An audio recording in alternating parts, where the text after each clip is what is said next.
Good morning. Welcome to the regular session of Elgin County Council. It is October the 10th, 2023, 9 a.m. and I will call this meeting to order. Before we get into the adoption of the minutes, a quick announcement. We have a couple of birthdays I'd like to recognize. Congratulate Councillor Jaguar on, as she put it, circling the sun one more time. And I believe that was Saturday. So happy birthday. And Director Harris, who's hiding back there. I believe it is your birthday today, so happy birthday. Thank you. I'm 40 today. Congratulations. Oh, Let's move on with the adoption of the minutes. Be it resolved that the minutes of the meetings held on September 26th, 2023 be adopted. We have a mover and second. Councillor Noble will move. Councillor Hens will second. All in favor? That's carried. I will remind council of any disclosures of pecuniary interest in the general nature thereof. The none noted. Which is all good. Section 4, presenting petitions, presentations, and delegations. This morning, quite pleased to have the St. Thomas Elgin General Hospital Foundation Transforming Tomorrow campaign. And I'm not sure who's taking the lead on this, but you come well fortified with your colleagues. And Good morning. Thank you. I'll start us off. Good morning, Warden and members of the Elgin County Council. My name is Mary Lou Crowley, and I am the Executive Director of the St. Thomas Elgin General Hospital Foundation. I am pleased to share STAG Foundation's Transforming Tomorrow campaign with all of you this morning. Before I get started, I want to acknowledge the compassionate community volunteers and hospital representatives here today, bringing their support to the Transforming Tomorrow campaign. We have committee members from our leadership, community, and hospital family divisions who are driving force behind our campaign's success. Thank you all for being here. Having started in the role just a few months ago, I am struck by the passion for our hospital in our community. I also want to acknowledge with gratitude the Elgin County support of our hospital. You were instrumental partner in the great expansion of STAG. Thank you. You believe, like we do, our residents deserve a vibrant community, a place where people want to live, work, and play. To achieve this, we must ensure our family members, friends, and neighbors have access to essential life-saving care and equipment close to home. To achieve this, that's why we're here today.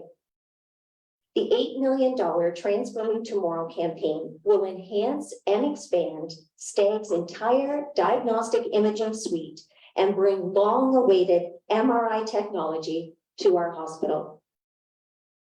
I now would like to welcome our Transforming Tomorrow campaign chair, Jeff Urich, to the podium.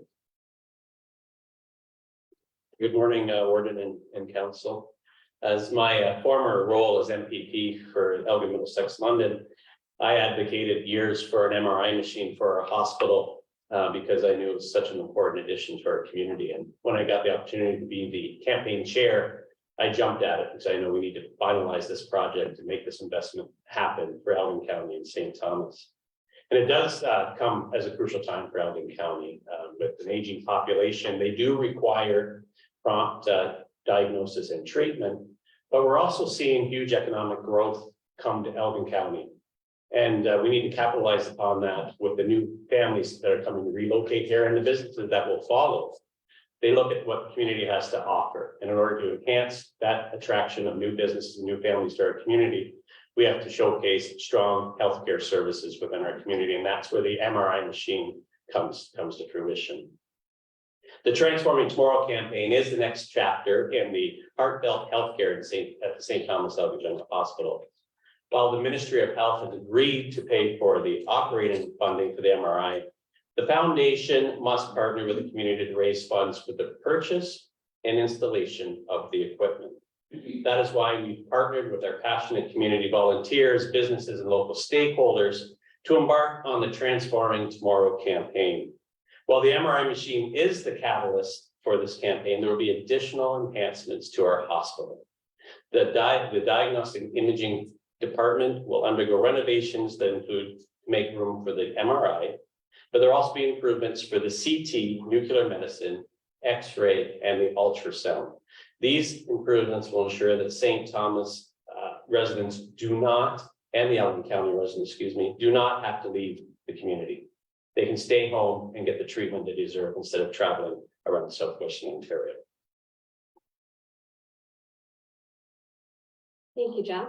My name is Karen Davies. I'm the president and CEO of the hospital. It's a privilege to be here today, and thank you for allowing us to bring greetings. I've been here before and told you how busy our emergency department is. Most of you probably remember that.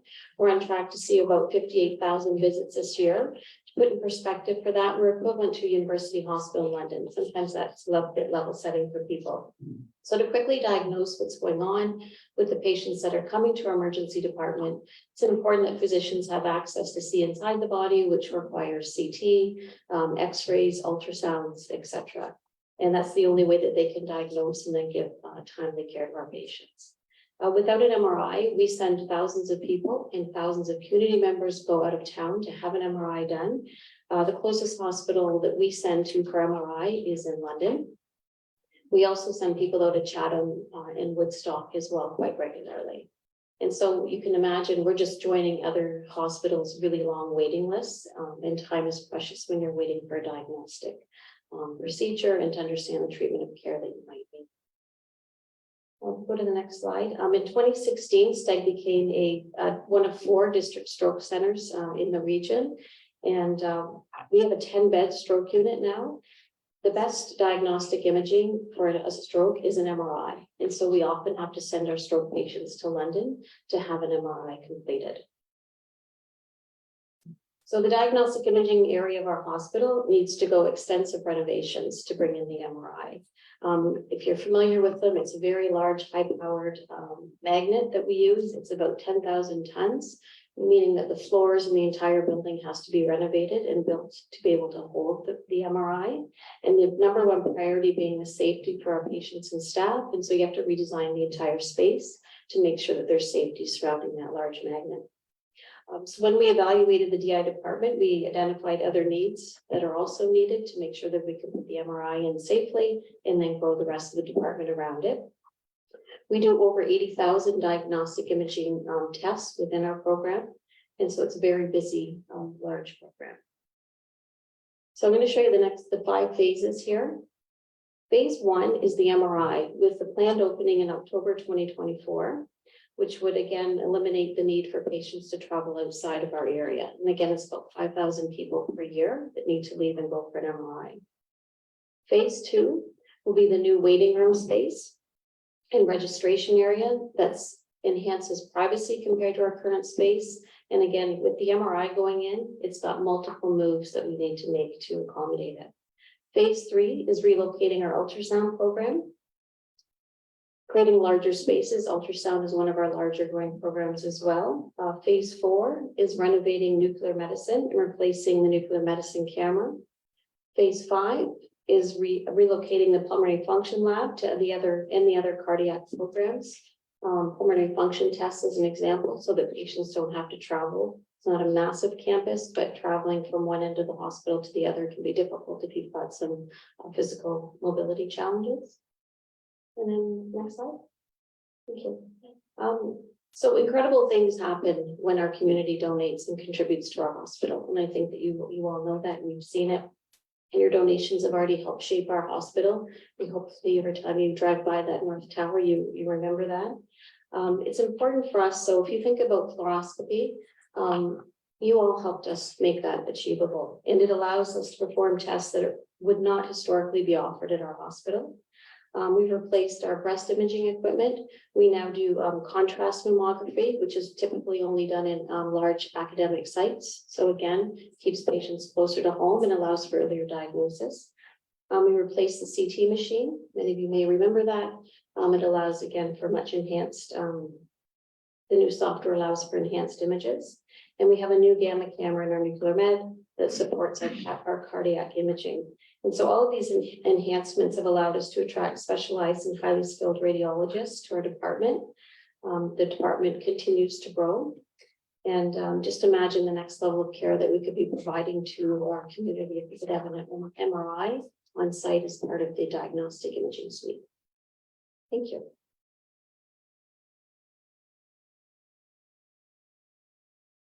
Thank you, Karen. I'd now like to invite a very familiar face to all of you today. The one individual that is passionate, as we all know, and sits on our Community Gift Division Committee members. Dave, men to the podium, please.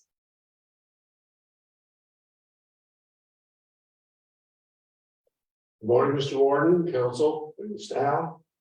I got to admit, Mr. Warden, when you asked if those were in favor of the minutes, I almost put my hand up, so I had to say. As the past Elgin County Council and Warden, I understand the difficult decision that have to be made around this table, and especially when it comes to budget deliberations and deciding what's best for all of our constituents. As you know, I've been actively involved in the community. As you can see, I'm now a member of the Community Gift Division Transforming Tomorrow campaign. I think it took 10 minutes after I decided not to run for council again. I got phone calls on, would you like to sit on this committee? Would you like to help us on this? So yeah, my time is filled up very well. Elgin County residents and myself included are state foundations and donors.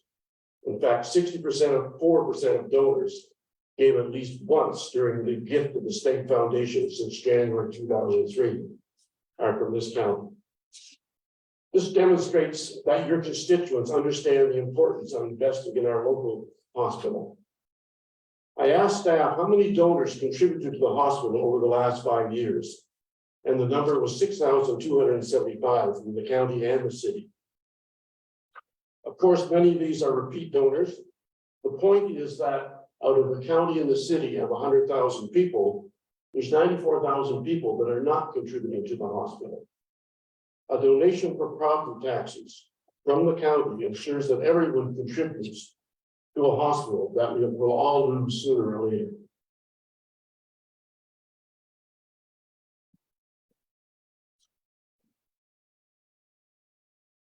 That's because Elgin County residents are relying on exceptional care that our hospital provides.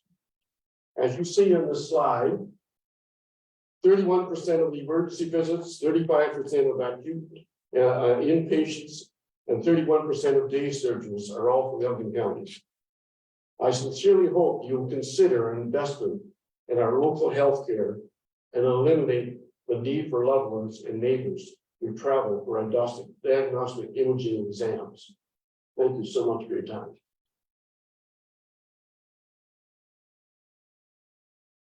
We all know that healthcare funding has always been a partnership between communities, municipalities, and the Ontario government. And the Ontario government will fund up to 90% of hospitals' operating costs. It does not support the technology and the equipment. This is where we've always come between community and municipality and stepping up to have generous donations. Today, the St. Thomas Elgin General Hospital Foundation is hoping the County of Elgin would consider an investment of $2.5 million in support of the Transforming Tomorrow campaign.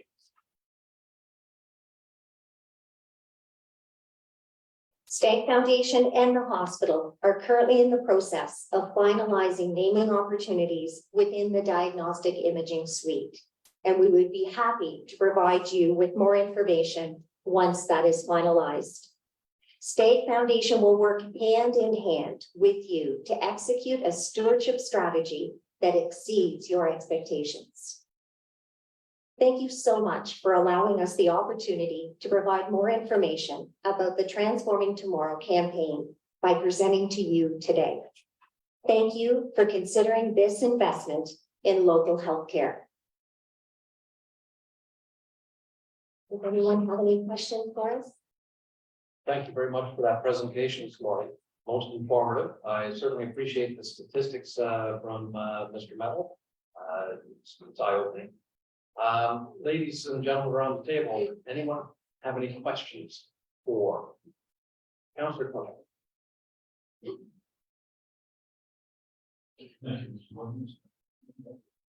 Think it's on there. Thank you, Mr. Gordon. Just mainly comments rather than questions. So I noticed Karen mentioned that there were 58,000 visits last year, I think.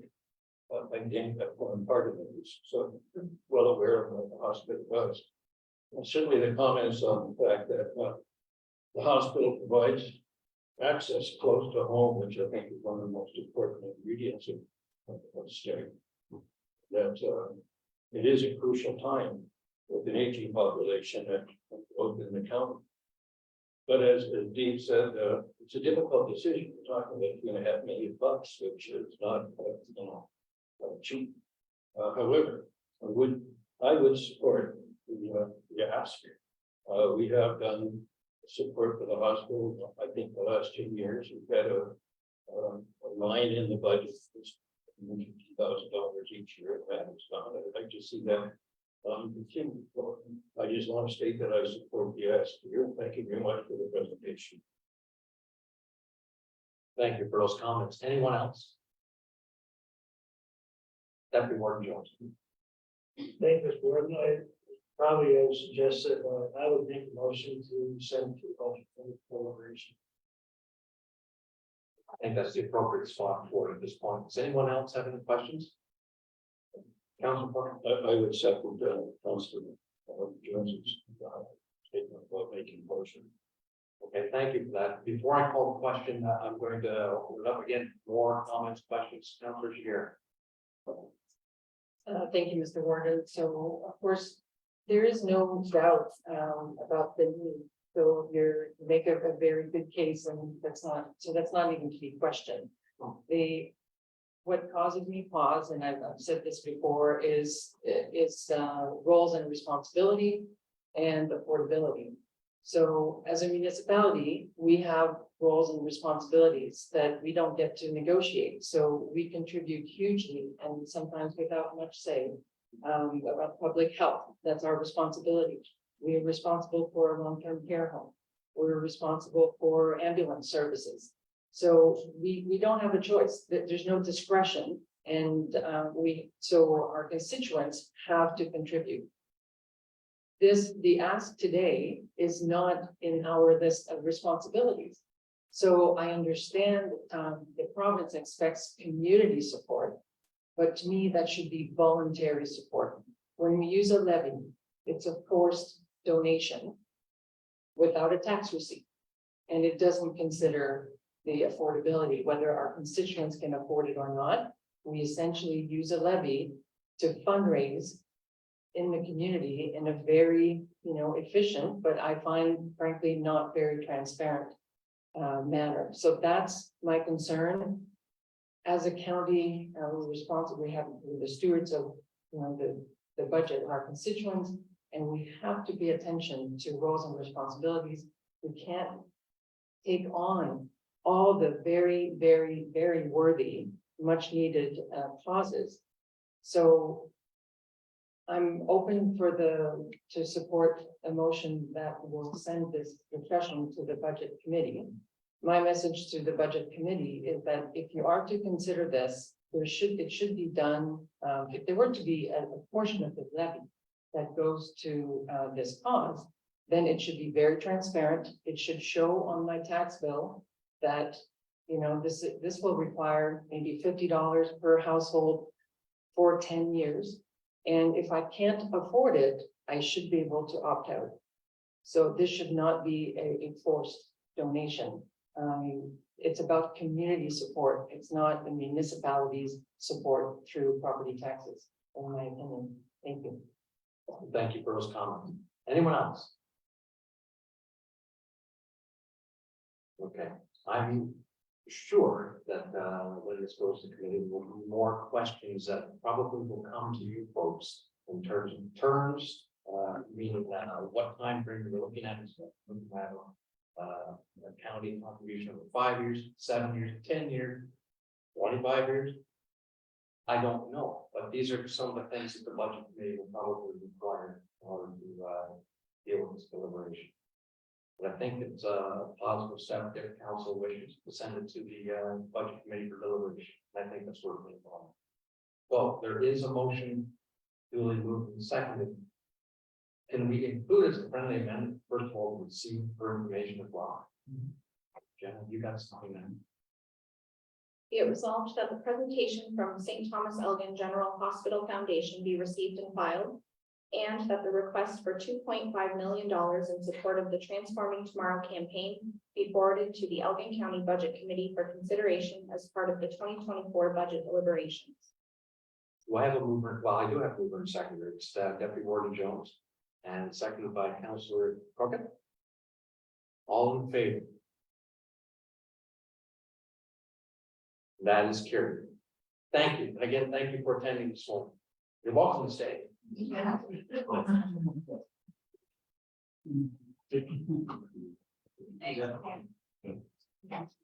Thanks.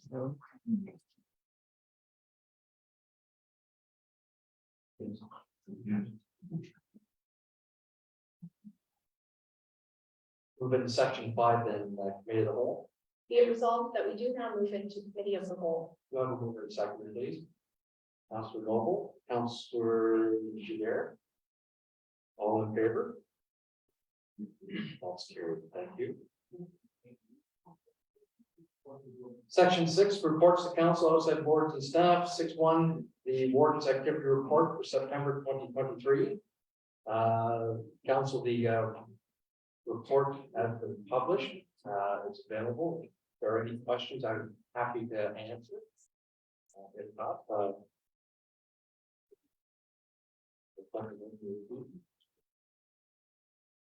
Be it resolved that the report titled Warden's Activity Report September 2023 dated October 1st, 2023 from Warden Ketchbaugh be received and filed. Councilor Hensley move, Deputy Warden George will second. All in favor? That's carried. 6.2, acting manager of planning, municipality of West Elgin, official plan amendment number 4, part of lot 7, concession 8. Good morning, Paul. Morning, Mr. Warden, members of council. So before council this morning is an official plan amendment to change the designations on certain lands that are just located just on the northern periphery of the community of Rodney in West Elgin. The original proposal was to see these lands redesignated to a site-specific rural residential designation, which would allow the lands to be used for multifamily residential purposes, so namely, excuse me, a townhouse complex. In reviewing the proposed amendment that was forwarded to us by the municipality, county staff convened a meeting with the members of municipal staff and the applicant to discuss why a site-specific rural residential designation was chosen and why we weren't just looking at extending the urban boundary of Rodney to include these lands in, because the lands are proposed to be serviced with full municipal services, and they're proposed to be used for essentially urban uses and urban densities, a townhouse development. It became evident at that meeting that that this proposal had long predated the recently adopted West Elgin official plan, and that at the time it seemed appropriate to move forward on the basis of a site-specific rural residential designation instead of including these lands inside the urban boundary of Rodney, in order to avoid having to undertake what they call a comprehensive review, which is a provincially mandated study when examining extensions to the urban boundary. I know I'm kind of loading this up, so I'm hoping I'm telling a very clear story here. What had happened was the official plan amendment had started prior to the official plan review process that West Elgin had undertaken. We now have an official plan review process that has been completed, which includes the municipality having undertaken this comprehensive review, this very extensive study of urban land needs that the applicant was attempting to, quite frankly, to avoid having to undertake, and for very reasonable purposes, it was attempting to avoid having to undertake this study.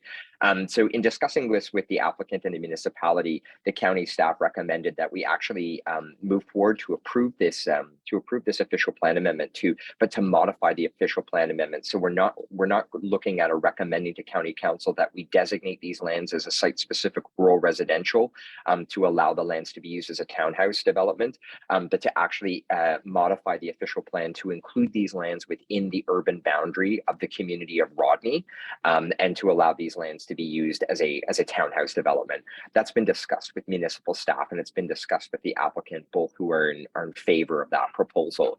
While we don't have necessarily, we have an oversupply of residential lands within West Elgin. In this particular case, we're talking about non-agriculturally designated lands that abut the existing urban boundary that are fully serviced. We do have an active residential development application for these lands. The lands were also formerly used as part of a school, a former elementary school. So they were also used previously for urban uses. So this is actually the redevelopment of non-agriculturally designated lands at the urban boundary of the community of Rodney.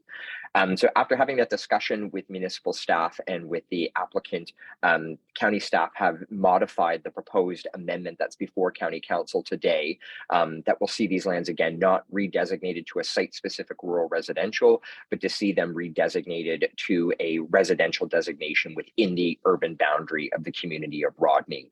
That will allow, again, the lands to be redeveloped for a townhouse complex. So the approval that I have before county council today is a recommendation for, the recommendation I have for county council today is for an approval of a modified official plan amendment that does have concurrence from both municipal staff at West Elgin and concurrence from the applicant themselves. Again, I've tried very hard to keep that brief and to clarify the details of this particular amendment, but Mr. Warden, I'm certainly happy to answer any questions, particularly questions of clarification that county council may have, as this is a slightly convoluted application in that we are looking at an extensive modification, but a modification that nonetheless will get the applicant what they're looking for, and has the support of both municipal staff and the applicant. Thank you for that report, Paul, and explanation. Does anyone have any questions? Yes, Deputy Warden. Thank you, sir. Just to point on the decision sheet, there's a typo. Identifies municipality being, having bylaw changed. First line. Probably should have changed. Probably should be changed, yes. Does that mean that? Does that imply that Bayham has a say? One vote. One vote. Thank you for the catch. And noted that can be amended. Anything else?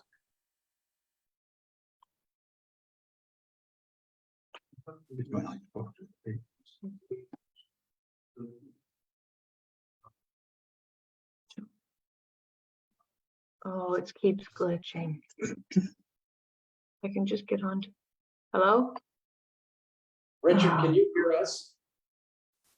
I can hear you. I don't know whether you can hear me. I keep freezing up. We can hear you. Okay. Oh, good, because it keeps freezing. The screen is black. And it's not, we don't know what's happening.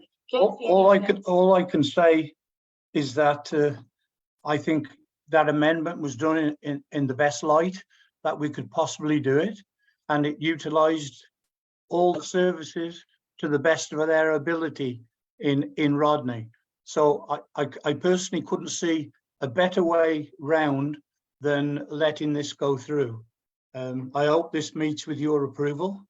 I apologize, I'm having some trouble with the computer. It keeps seizing on me. But if you need anybody to put a motion through, I would be glad and happy to do that. Thank you for that, Councillor Latham. Jenna, are you prepared to read the motion? Be it resolved that the Council of the Corporation of the County of Elgin approve official plan amendment number 4 to the official plan of the municipality of West Elgin as modified in the attached decision, and that staff be directed to provide notice of this decision in accordance with the requirements of the Planning Act. Moved by Councillor Latham. Do we have a second? Councillor Hens. All in favor? That is carried. Thank you. Thank you, Mr. Warden. Moving on with 6.3, Director of Community and Cultural Services, the Elgin County Library Programming and Partnership Policy Adoption. Good morning, Tom. Yeah, good morning, Mr. Warden. And I'm happy to have Natalie Marlowe, our Manager of Library Services, with me. This report recommends that council approve the programming and partnership policy for the Elgin County Library. At the present time, the library does not have a formal policy on the types of programs and events offered and how they are administered. Post-pandemic, we are experiencing a significant rise in attendance of programs during periods like March break and our summer reading club.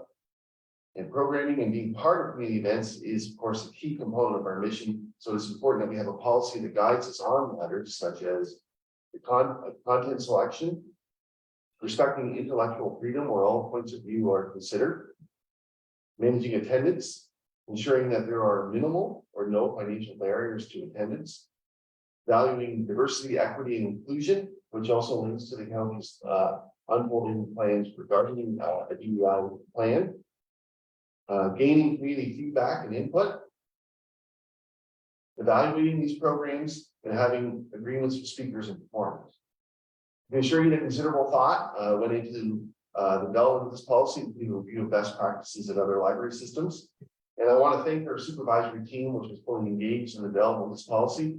Natalie, as well as our CEO, who actually offered some great constructive feedback as well in getting us to this point. With that, I bring it for your consideration. Thank you for bringing this report forward. Does anyone have any questions? Councilor Jiguer. Thank you, Mr. Warden. Was wondering if you could expand on just the benefits or risks of having this policy or not having this policy, and assuming other libraries may have implemented a similar policy before, are there any challenges in implementing? Yeah, thank you for the question. To respond, Mr. Warren, for you. I mean, we are certainly seeing the diversity of programming that's being offered is increasing, and there are programs that are, of course, part of things we've always done. Summer reading club, March break, and well, certainly are not probably generating kind of level of controversy, but we are in an era when we now have to make sure that we have policies relative to the topics that may be offered, relative to things like diversity, equity, and inclusion, and having a firm policy on that. I think we're just in a different era where we can no longer get by without some policy footing in order to be able to respond as to why we're choosing certain programs and maybe others maybe not necessarily exploring. Any additional questions, comments? Okay, Jenna, please. Be it resolved that the report titled Elgin County Library Programming and Partnership Policy Adoption dated October 3rd, 2023 from the Director of Community and Cultural Services been filed, and that the Elgin County Library Programming and Partnership Policy attached to the report as Appendix A be hereby adopted. We have a mover and seconder. Everyone Jones and Councillor Crooked was second. All in favor? That's carried. 6.4, Director of Homes and Senior Services, Homes, Medical Records. Walking shop. Good morning, and thank you, Mr. Warden, for using members of council. Before you is a report on the Homes Medical Directives. So the purpose of this report is to seek council approval for delegation of approval of medical directives for our 3 county homes. The homes do require medical directives to provide authority and direction to registered nurses and registered practical nurses to perform specific duties, including but not limited to the administration of vaccinations, medications for palliative care, and medications or treatments for specific conditions outside of a resident's prescribed medication and treatment regime. Medical directives are reviewed annually and as required or needed by applicable staff, which may include myself, the manager of risk care, the infection prevention and control managers, the homes administrators, the clinical pharmacist, dietitian, as well as always includes the homes medical director, to ensure alignment with current vaccination and medication treatment requirements, legislative directives, and best practices. Current practice has entailed some medical directives coming to council for approval prior to implementation, which may result in a delay in implementation. There are 2 recommendations before council today. First, that the report be received and filed, and second, that council authorize the Director of Homes and Senior Services and or the Homes Administrator to approve medical directives provided that consultation and input have been received from the medical director of the applicable home, the infection prevention control teams, or other regulated healthcare professionals as may be applicable and appropriate. I'm happy to take any questions you may have. Thank you for that report, Michelle. Does anyone have any questions?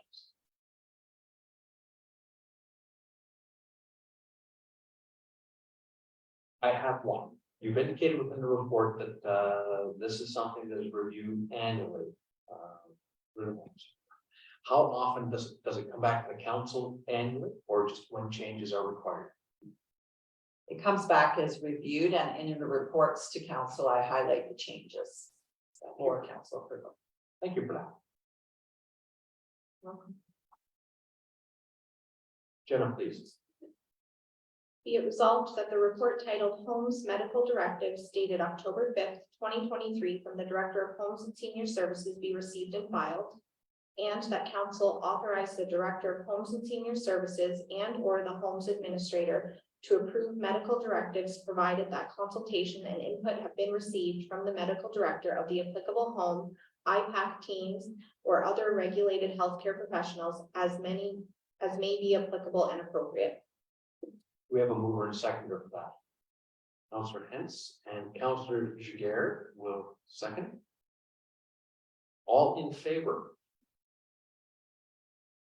That's carried. Thank you.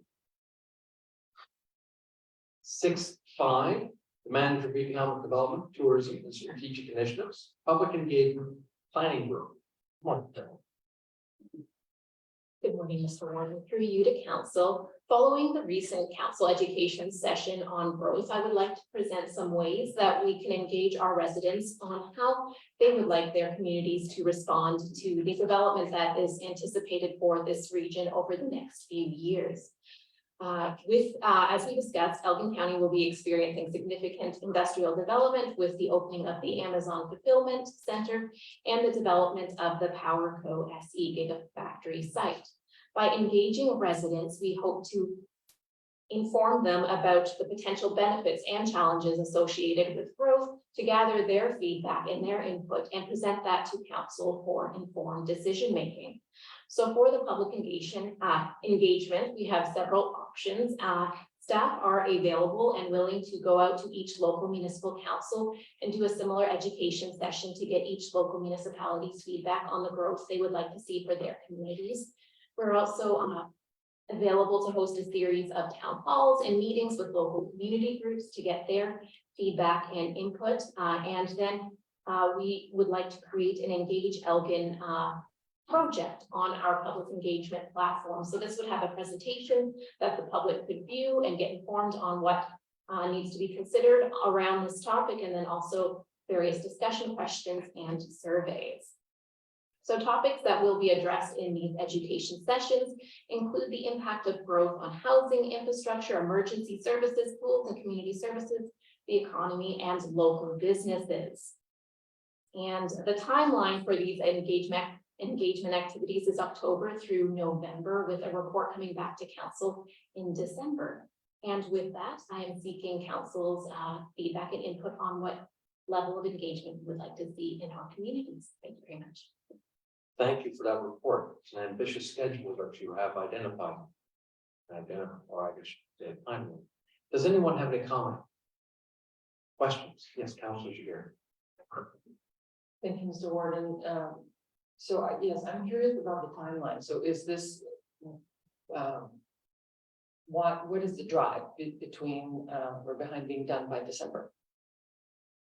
Don, I think that's stand up for that. Maybe I can start, and Carol, and you can do a tag team. So the reason to start was to try and get the communities to move towards an answer. There's not a one timeline that we have to have, other than that we do have a November 7th timeline for the FedDev grant proposal that would then allow some funding to accomplish some of our foundational research, trying to help guide us where we're going to go. So November the 7th is a hard deadline. Regarding the other pieces, we don't have a mandate that we have to have these completed, but I think we're seeing already with the announcement of the PowerCo Volkswagen electric battery plant, We're already starting to get inquiries. I know some of the folks around this horseshoe have already had comments coming into their local municipalities asking for whether or not there's an opportunity for growth, what we're prepared to support and what we're not. To be frank, we don't have a consistent coherent policy as to how we're going to approach that. So the work all we're saying right now is let's start the work, let's start the consultation, let's try and get some guidance. If it takes 6 months or 2 years, that's up to this council and the communities. So we're not, I don't want to pretend that there's a deadline that we have to meet. So we'll do as much as is required until this council feels that we're in a position to give this direction. The flip side to that is I would advise council that if we don't get started, we're going to lose some opportunities. And whether that's investments in utility companies or, trying to get water or gas or hydro to get part of the community and support growth. If we don't come to some sort of terms and agreement on where you want to grow, some of those investments may choose to go some other places. So November the 7th is a hard deadline, and we're recommending to actually move ahead with that. With respect to the other pieces, we'd like to start the dialogue with your respective communities and try and get some direction. But it's not there's no artificial deadline for that. It's just a possibility for us to have some movement. Thank you, through you, Mr. Warden.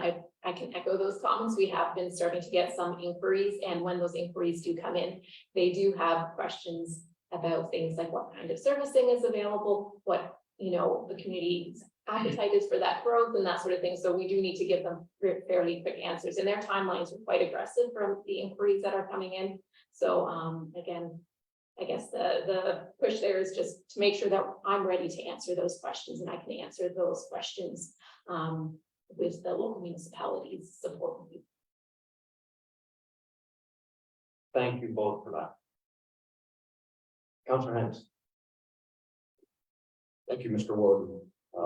I found the meeting after our council meeting 2 weeks ago very helpful, and I would like to share that with my councils. My question is, will you be reaching out to my staff, find time in our schedule, present?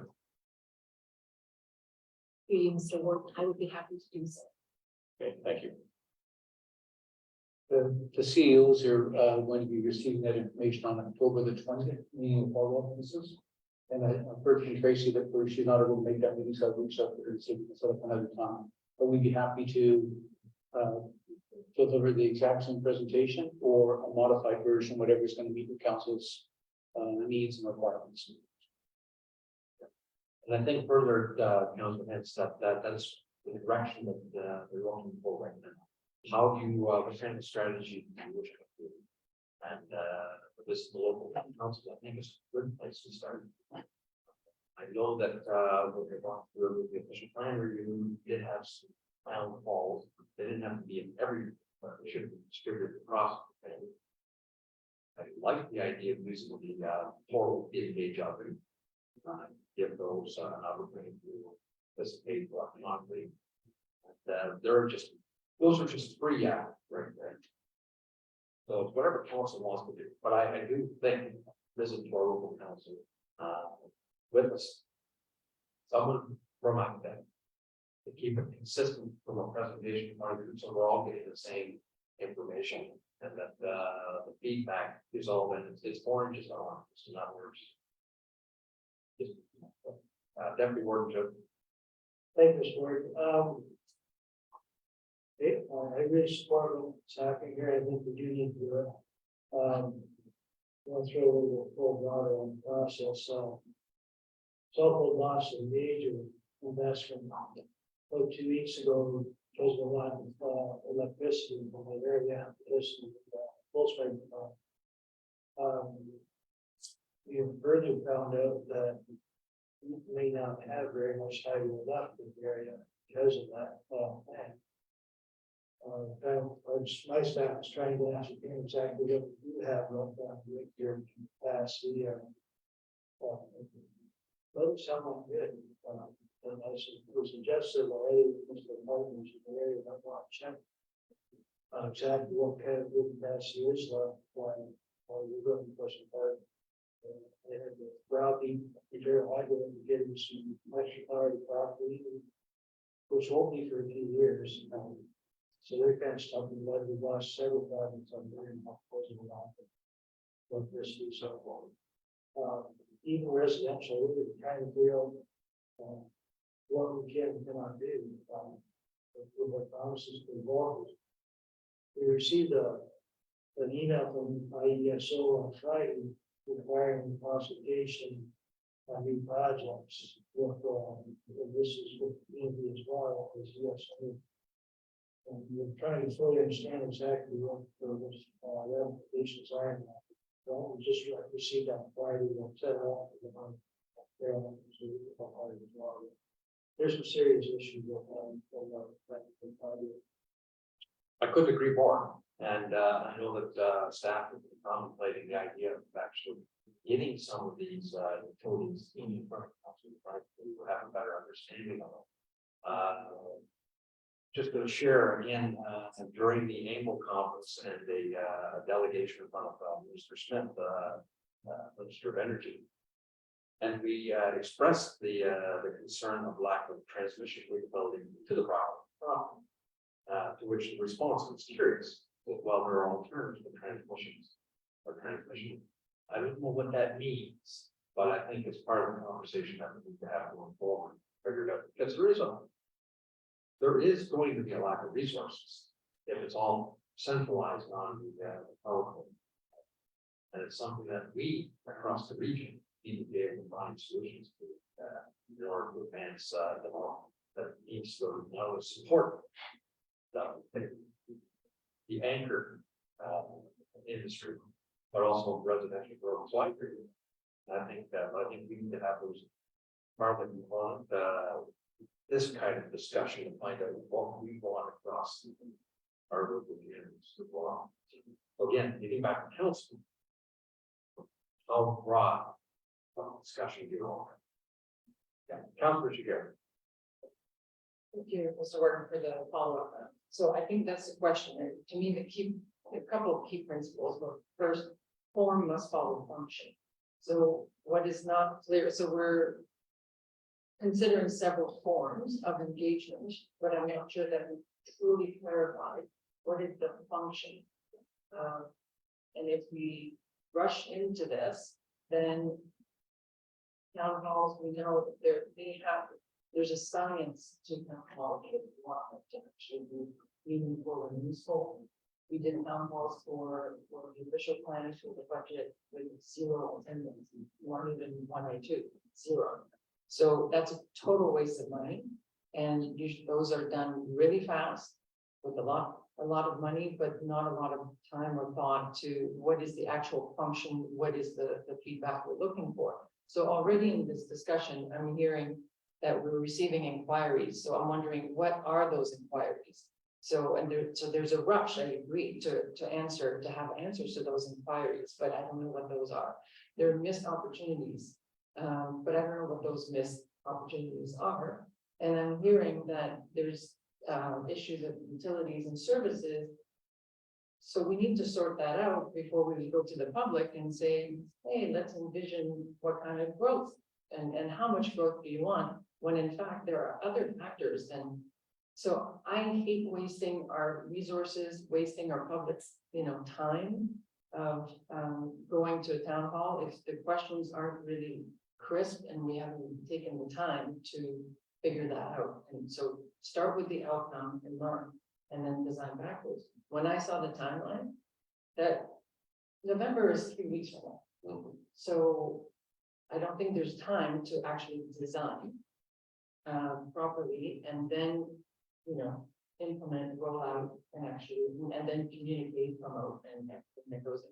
So we just have to be very careful that every time we do a town hall that is rushed and we do it more like out of, because it's the right thing to do, we actually decrease participation at everyone of them, because the public can tell that it's not, meaty or meaningful or well designed. So word of caution, why rush? Maybe just let's identify the key questions we need and focus on those. I think starting at local council is a good idea.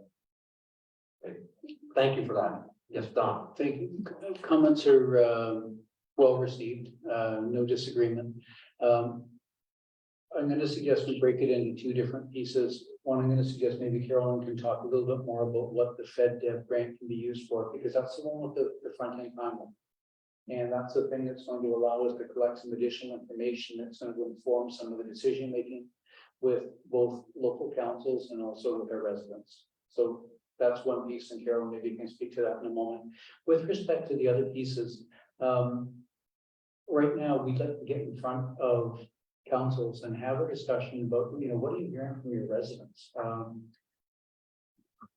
When I was listening to your comments, there is a bit of a chicken and egg. So I can share with you right now, we've had more than one municipality that have received inquiries from people who wish to purchase land and they're interested in manufacturing facilities, so industrial development. And each of those inquiries has also said, do you have service? Do you have hydro? Do you have water? I haven't heard one for gas yet, but gas is going to be an issue as well. Layer that with, we have very different complexions for our different local municipalities. Some folks are really anxious to have growth. Some, like I've heard from Jack and his team, that they've been thinking about some modest growth plans for the last couple of years, and they've got some plans in place. We've got some other communities that, quite frankly, might be very happy to have maintain the flavor of their agricultural base and not to have dramatic growth, and that's okay too. But because they're so different from a county perspective, we need to be informed as to where your local councils want us to go. And if it's only going to be a limited number of people that are interested in growth, then let's focus that growth there, because we're not going to get, I don't think, electrical lines running and water lines running and gas line runnings all through all parts of Elgin County. We really want to focus some of those discussions with utility companies as to where you and your local communities want to see the growth. So we want to start the conversation, but I don't want to miss the opportunity for the member of the seventh, because that could be several $100,000 in helping do research that's going forward. So thank you, Warden. I'm not sure if Carolyn would like to add some details about the FedDev grant.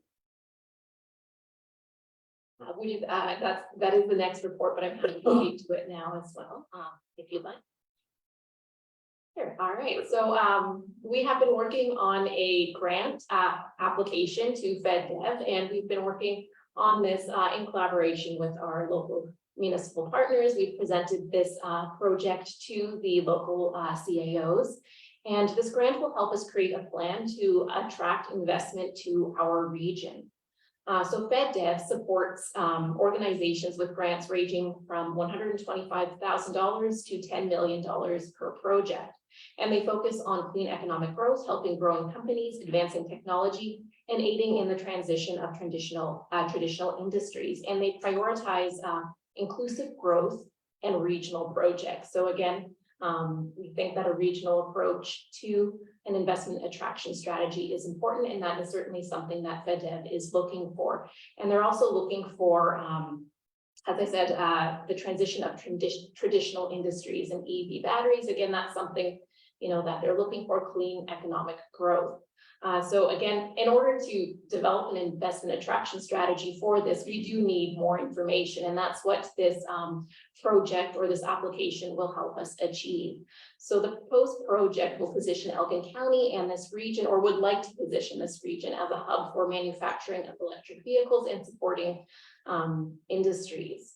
So some of the objectives are to attract investment and develop the electric vehicle battery supply chain, foster business scale up and diversification, so helping existing businesses as well become a part of the supply chain, and then connecting our communities to this global economy.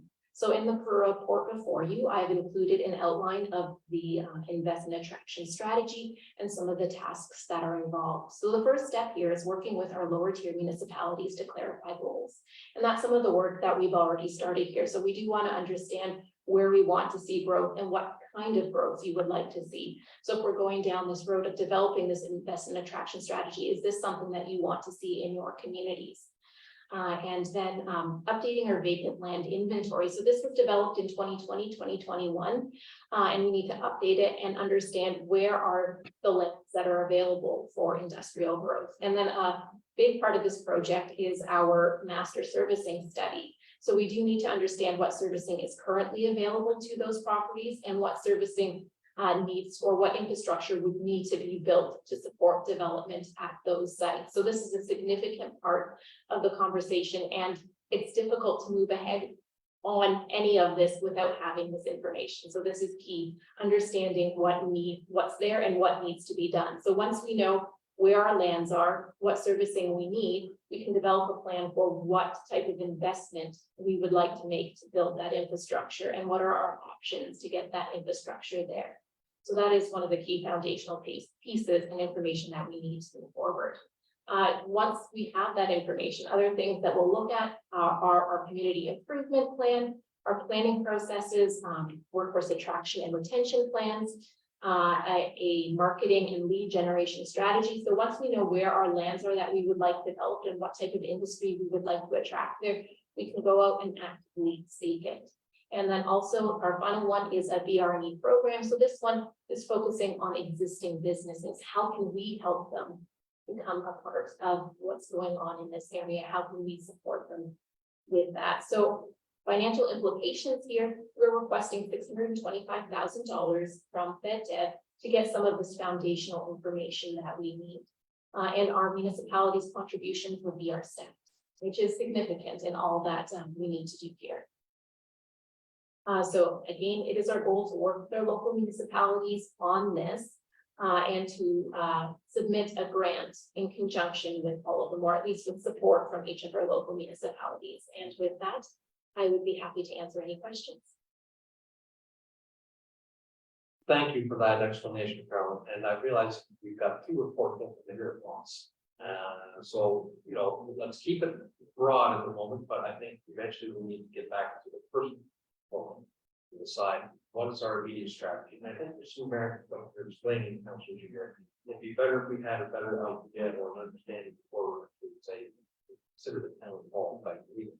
But I think the kickoff is to engage the local partners to figure out what the needs are, what goals are there, which helps also with further study down the road. Part two, I should call it. Deputy Warden. Thank you, Mr. Yeah, I echo Tom's last comments. The ones that need lots, the way they decided. First thing they want, shovel like capacity, water, wastewater, gas, and the size of land. Some of these parcels of land are always big, it's not just 10. Wastewater is one. That's us.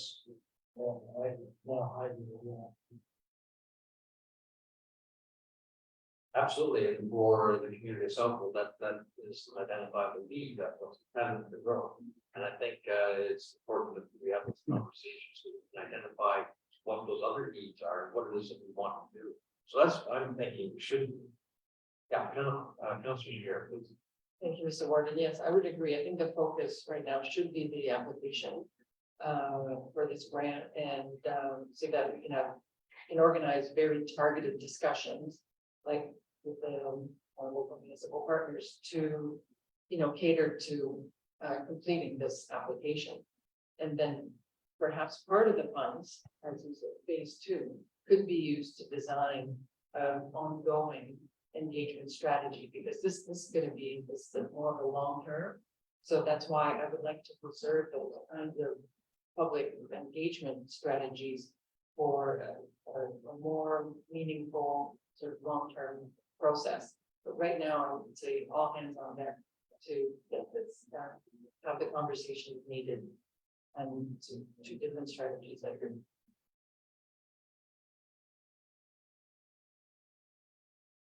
Councilor Whitner. Yes, thank you, Mr. Warden. Certainly a lot more questions than there are answers. A lot of rumors, a lot of window. I don't know if it's possible we put in a generic question and answer we could have certainly these people in the council, just so we can answer some of these basic questions. And all a lot of people see now is a bunch of information. And I think that's what we And I don't really know, I've heard these big plants, what are the feeder plants going to be required to do? We'll have to know the answer to that. So I think that's. We could just have some Q and A done maybe on your end and circulate it, maybe that would help, or answer some of these questions. Like, Okay, yeah, Carol, please. Through you, Mr. Warden. So what we can do is begin developing our or engage Elgin a site with some Q and As and some basic information and things like that, just to start answering those questions for the public. Just as it doesn't start. So we can certainly do that and encourage people. There's the opportunity for them to submit their questions as well. There's also some great resources through what they're doing with the concept as well. So we can link to that information posted. So. Okay, it's Deputy Warden. Thank you, to Council Wolfman.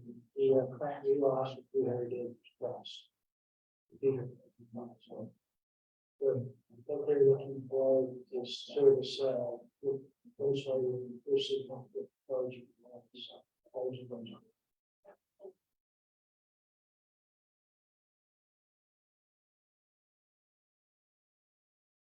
Any further discussion on this? Councilor Noble. Chairman, get the, Councilor Jones, do you know where that came? No.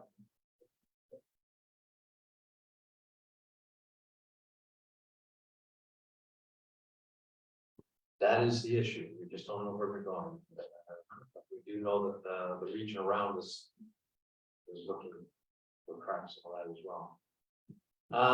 Okay, let's get back to the first question at hand is what kind of engagement level we wish to do. I still think it's important to reach out, and I agree with Councilor Hintz, reach out to our local partners and start there. That will help start the foundation for the second term. Okay. So I don't know if council's ready to go to, I don't think they're ready to go for the town halls just yet. That's what I'm hearing. Is that what you're hearing, Don? I haven't got a definitive answer from everybody around the chamber. So I understand the concerns that have been raised. I think they're thoughtful. And I think we have to consider them, but not everybody has the same sense of urgency, or there's different senses of urgency. So I think what would be prudent and respectful of everybody around the chamber is for us to reach out both to the CAOs, but also to mayors and their council at the local level and have an opportunity to engage with you and see what your thoughts are and what your needs are at a local level. The county is not doing this separate from the local councils. It's something that we do think that there's a requirement for some coordination. But recognize also and be respectful that you're not all going to want to move at the same speed or the same needs, because there's some of those questions coming in now. But I would like to suggest that as a first step, we meet with the council, pardon me, the CAOs on the 20th of this month, and then work with them to try and find a way to meet with your local councils. And let's hear from your local councils as to where you want us to go and what the priorities are and what the timing is. It's going to work for you, and it'll allow us to work through it at a speed which is appropriate to your local respective communities. And the next, I'm still hoping we can move think on the second proposal that we'll be discussing in a moment, because there is some urgency for that. Thank you. Okay, I'm seeing heads nod here. I don't see anybody being opposed to it. Jenna, do you have a motion that kind of captures? Yes.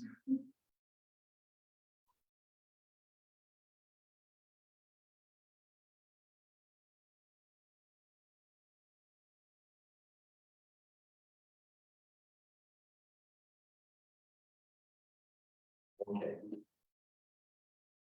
Be it resolved that staff be directed to coordinate discussions with local CAOs and presentations to Elgin's local municipal partner councils to discuss planning for anticipated regional growth in Elgin County. We have a mover for that. Councilor Hintz and Deputy Warden Jones, yes, second. All in favor? That's carried.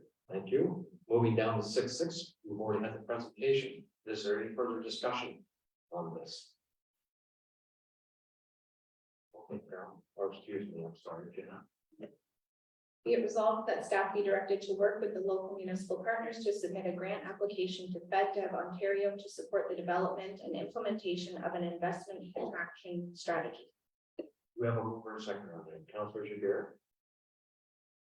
Seconder, Councillor Nolan. All in favor?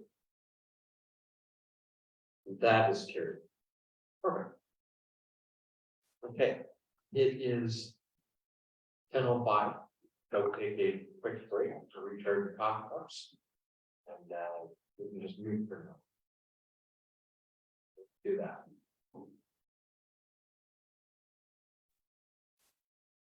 Welcome back. Left off section 6. Welcome back. We left off at section 6.7, Director of Financial Services, Treasurer, Digitization and Office 365 implementation. Jennifer, please. Through you, Mr. Warden, to members of council. Within the strategic delivery review, there is a call for the creation of an action plan that moves the county towards transforming information technology by embracing digitization of processes in order to become more efficient. Shortly after the FUR was adopted, the county experienced COVID-19 shutdowns and a cyber incident that provided further proof that this strategy was viable and that we needed to be more resilient in the event of an emergency. The goals of this change should consider many factors and increase layers of security and streamline processes to improve efficiency within and between departments, while increasing front-end and back-end user satisfaction. Digitization will also free up time for our IT providers to enable them to focus on hardware needs and proactive monitoring of systems and in fact to mitigate failures. The recent transformation of our HR payroll and scheduling software, Dayforce and staff schedule care quickly identified that multiple users can work harmoniously within the same software. Good communication during setup became the key to understanding the goals to meet everyone's needs across all departments to ensure cohesive process and removal of duplication caused by manual processes. As a result, digital transformation on larger scales will encourage and enable staff to become champions of the software products they use every day, encourage cross-departmental communication, and put the maintenance into the hands of the expert software providers who will be responsible to keep us current and updated. Whenever possible, we will be investigating available backup options that we can lean on to assist in reducing our need for additional in-house hardware. Currently, many of our software systems are outdated and are expected to sunset soon or are already unsupported. As part of our strategy to refresh and modernize software, the Microsoft Office Suite is the next logical move as the most heavily relied upon software used by many staff and departments within the corporation. Our outdated version does not have the same functionality or security as the newest cloud-based version, Office 365. We expect that our current version will become unsupported in the future. So a proactive change to move to a current version of this software would ensure that we maintain stability as updates would be provided as part of the package. The newer version also had additional included functionality, such as Teams, that would eliminate our need for dependence on Zoom and WebEx for all departments except POA. Enhanced O365 security will work in tandem with existing security recently installed for our in-house needs. After reviewing several options related to pricing and functionality, staff suggested a move forward to implement the proposed O365 solution received from Stronghold, as outlined in the report, provides Elgin with the best support and pricing at this time. A review of the existing IT budget identified that our recent move to updated AI security using Stronghold solution freed up budget that was slated for the purchase of expensive in-house software for this purpose. This reallocation of budget ensures that there will be no increased costs to the county for the implementation of Office 365. Using our IT provider to implement this project will also have the added benefits of allowing us to begin this process immediately. Will align with license expiry on Zoom platforms and will significantly reduce the reliance on Elgin staff to complete the transition. The recommendations are before you for approval, and I'm happy to answer any questions at this time.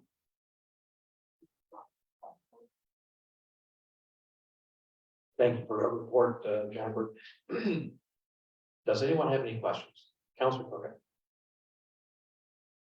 Thank you, Mr. Whitman. Comment and some questions. First off, I'm surprised that we haven't utilized, maybe I'm interpreting this incorrectly. We haven't utilized 365 before as part of the office solution. Secondly, are we buying the Office 365 from Stronghold, or are we buying it from Microsoft? Through you, Mr. Warden, to Councilor Cookit. We are buying it from Microsoft through Stronghold. They are an agent that can supply that product. And we are not on Office 365. We have been using 2019. Office 2019.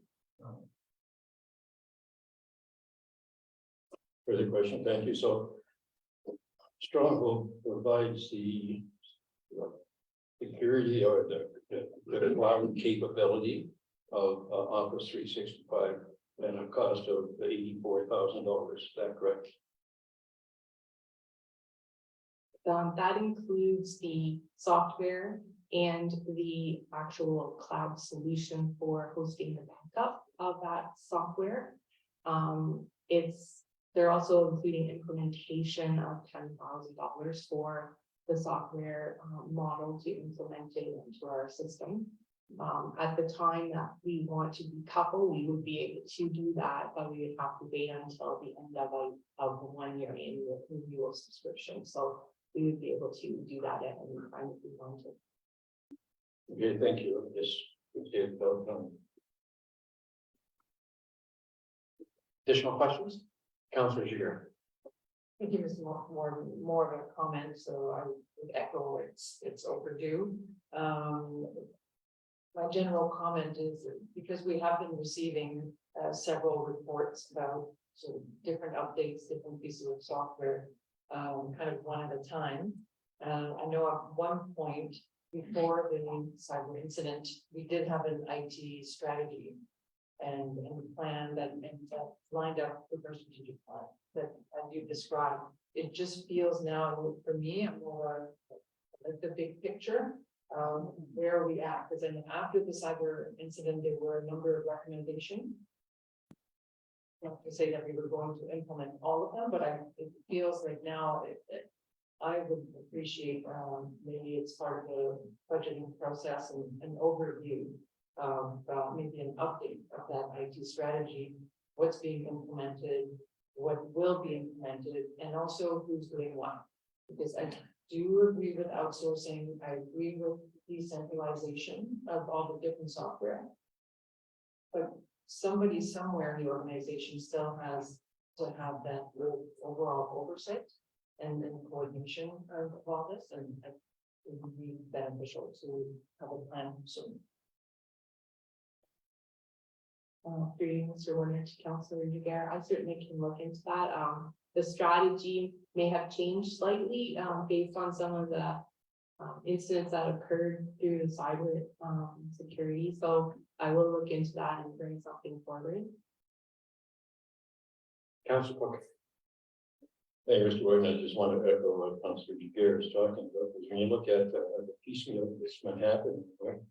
You know, talking about Sandbox and Stronghold, Dayforce and Sage Enterprise Intelligence and now Office 365 look like a bunch of silos without independent connection. So thank you for providing a report in the future on that.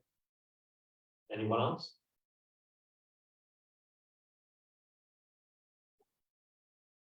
No, please.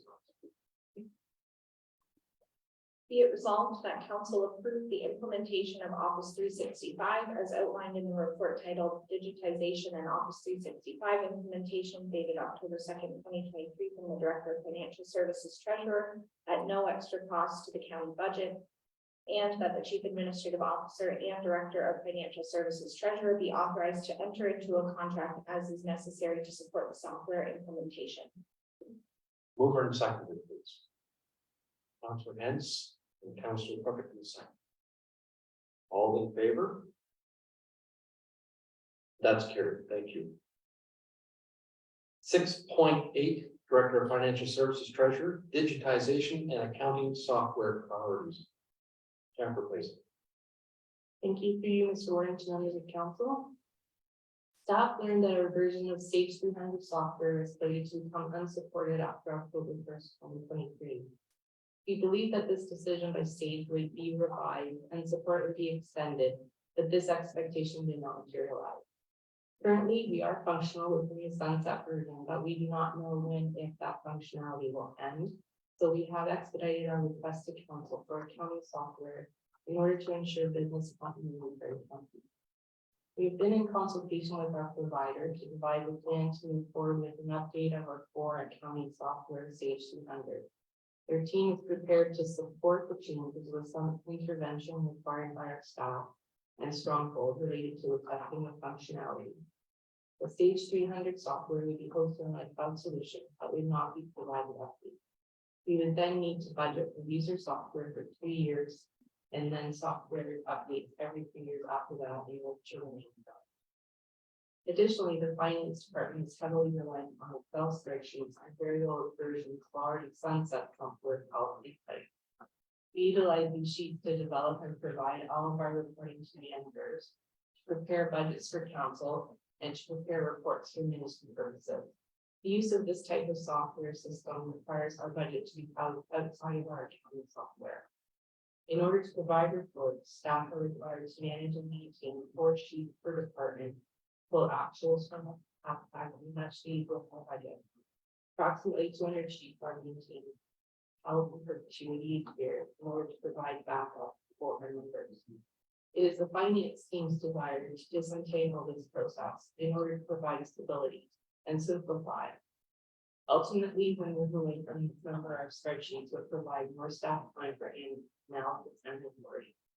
We would enter into this contract with the expectation that we would be able to provide more timely reporting to managers by enabling them to receive information in a more interactive and on-demand manner. Recently, some of the functionality within some of our existing public spreadsheets failed.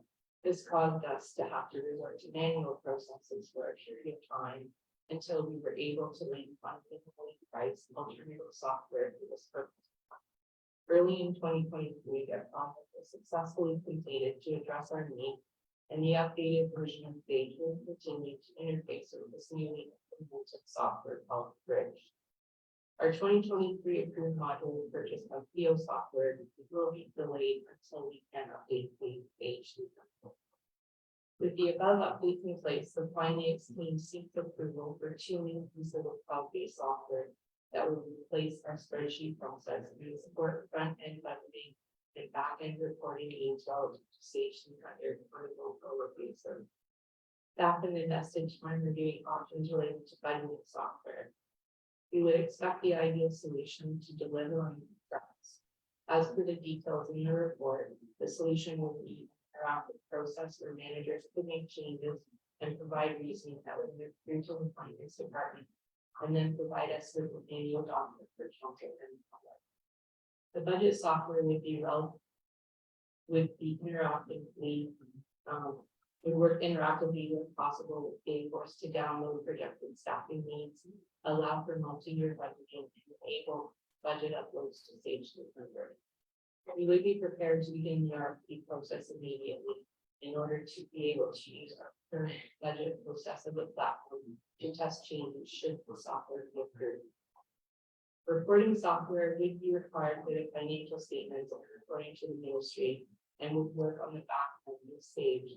In the summer, we were able to review Sage Enterprise Intelligence that works with Sage 200 to provide this functionality. Additionally, staff asked that one-time costs to prepare existing processes and reports be included to give us an opportunity to have the full integration with the industry experts related to write-back files and inside the report, which are now sunset. The cost of this one-time investment will free up staff to focus on the testing of the resolution needed going forward. Staff have provided expected costing estimates to move forward with these changes in the report in the section of financial implications. One-time implementation costs of $150,000 could be set aside in the project created from unspent budget from 2020 support.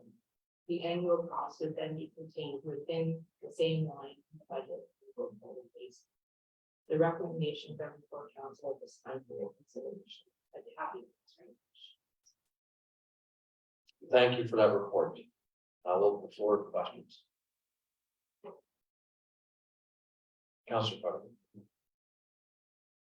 Thank you, Mr. Wagner. Looking at the costing chart, and I guess I'm not understanding the Sage 300 is being discontinued in 2023. And the chart shows annual costs of 2,250. So am I reading something wrong there? Mr. Ryan to Mr. Forget or Councilor Forget, to clarify, stage 3, our version of stage 300 is sunset, so we are on version 2017.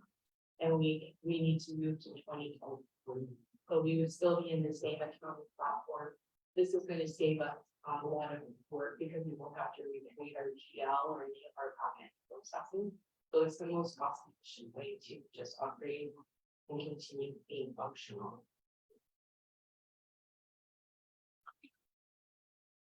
Additional questions, comments? Councilor Haynes.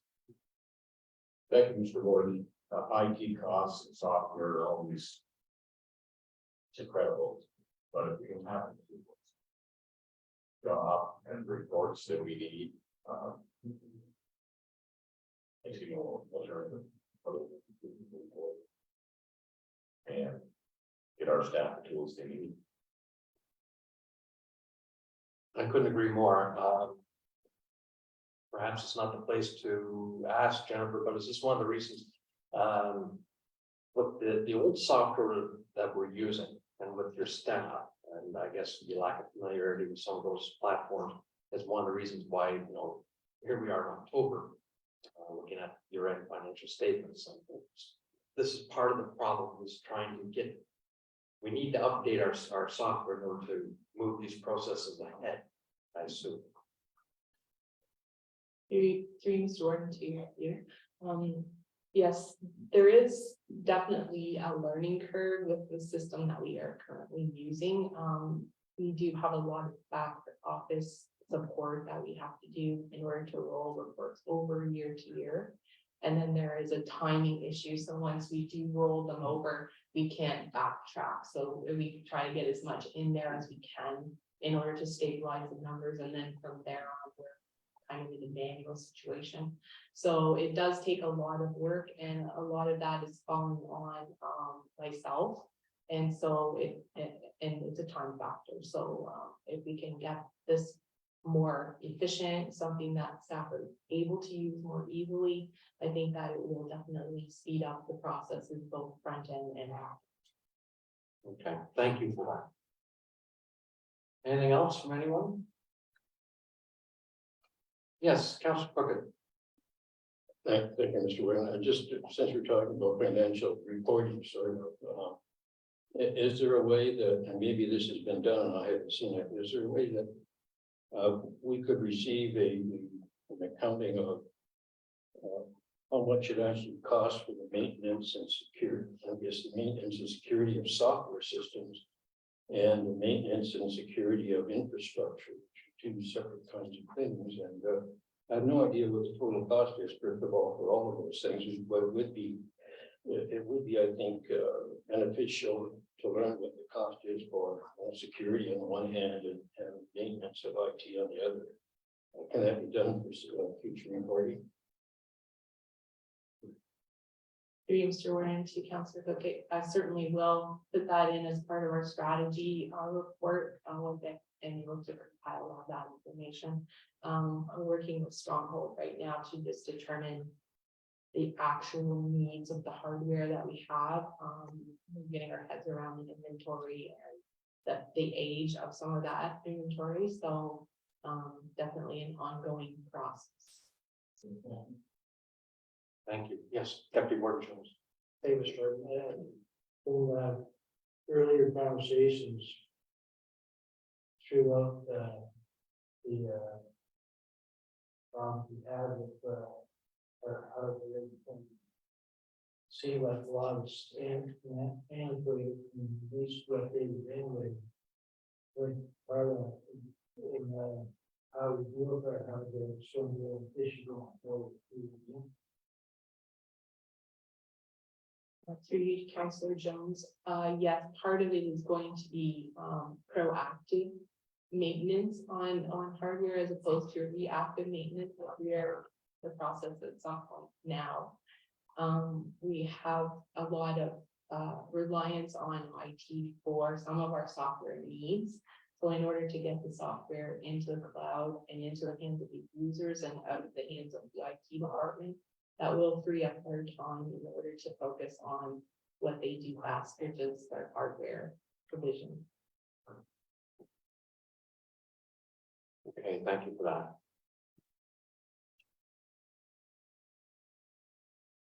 Seeing nothing further, Janet, please. Be it resolved that council approves the immediate updates necessary to maintain the functionality of the Sage 300 accounting software as outlined in the report titled Digitization and Accounting Software Priorities dated October 2nd, 2023 from the Director of Financial Services Treasurer at no extra cost to the county budget. And that staff proceed with the requested updates to improve the reporting and budgeting processes outlined in the report titled Digitization and Accounting Software Priorities dated October 2nd, 2023 from the Director of Financial Services Treasurer at no extra cost to the county budget. And that the Chief Administrative Officer and Director of Financial Services Treasurer be authorized to enter into the necessary contracts required to support the software implementation after legal review. Mover and seconder, please. Deputy Warden Jones, Councillor Clement. All in favor? That is carried. Moving on to 6.9, Director of Financial Services, 2022 Financial Statement Review. Jen, please. Mr. Warden, to members of council, staff pleased to provide a draft version of the 2022 financial statements to council as per Appendix A of this report. It was our goal this year to complete the annual report in tandem with the financial statements and use it as a document for support of this presentation that would be web ready and released immediately once the statements were completed. I would like to extend special thanks to Jessica Silcox, our corporate communications and engagement coordinator, for her help to compile the 2022 annual report found in Appendix B of this report and the PowerPoint presentation that we will see today. The annual report begins with remarks from the 2022 Warden Mary French. It then moves into information about county council and member municipalities, including a map of the county and the councilors from 2018 to 2022. The report outlines the priorities of council related to the strategic plan, serving, growing, and investing in Elgin. And there is a page related to understanding the 2022 taxes that was taken from the 2022 budget presentations. We have also included some key achievements by department to review today. So first of all, we have the Economic Development Department, and they have a new economic development and tourism strategy for 2022-2025 that will direct the department's efforts for the next 4 years. Libraries had invested in buying free branches for late fees, and this is aligning with the buying free movement that helps to remove barriers to library use. Engineering was engaged in the redevelopment and reconstruction of Richmond, Village of Richmond, in the municipality of Bayham.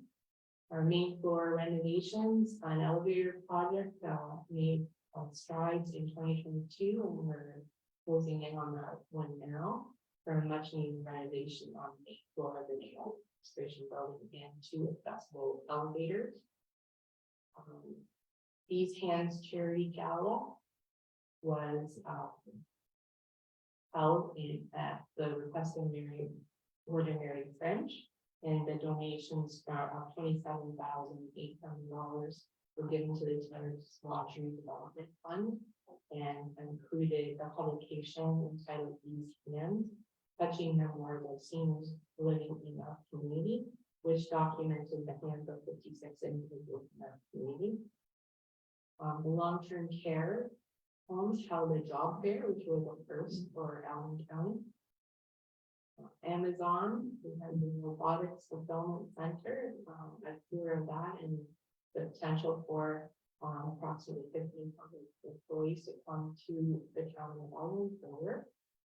And our homes received a best practice spotlight organization designation from the Registered Nurses from Ontario. And we began the Elgin Middlesex Fire School. We had 550 students attend courses, and this is a picture of the first graduation.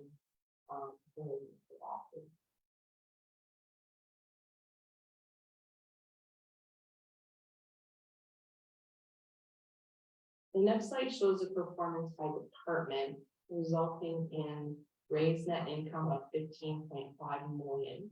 The net surplus to budget after carry forward project and transfers to reserves are removed, amount to about 4.5 million in surplus.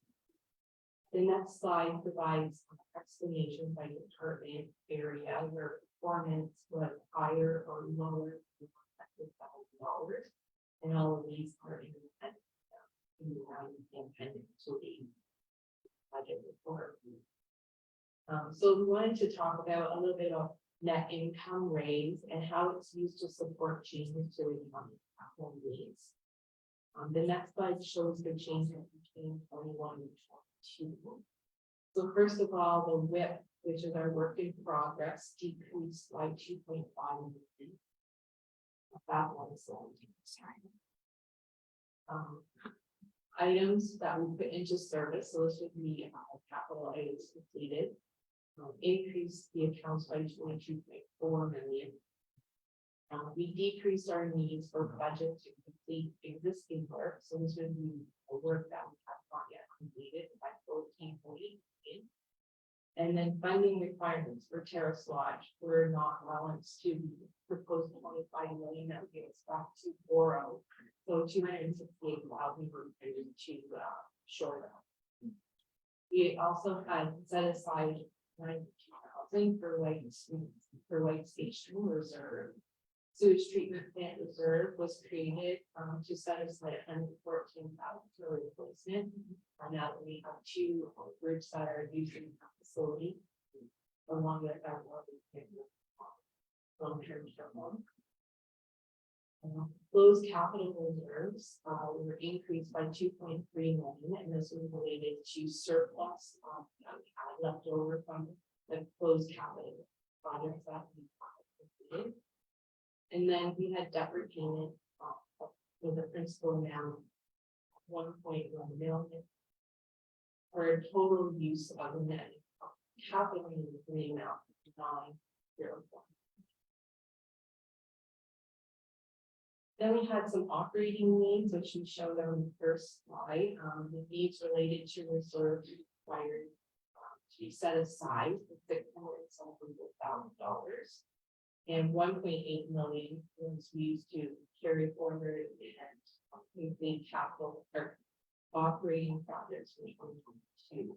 So these will be completed in 2023, but they were raised in prior years. So we wanted to set up something so that we're not raising those funds again.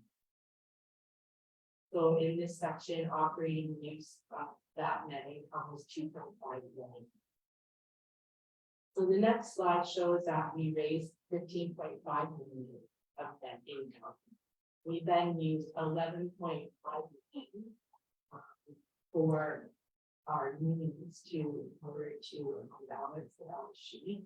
And then council approved a use of some of the surplus funds for 2022 in the amount of 510,000 per year in May 2022 in order to finish council chambers.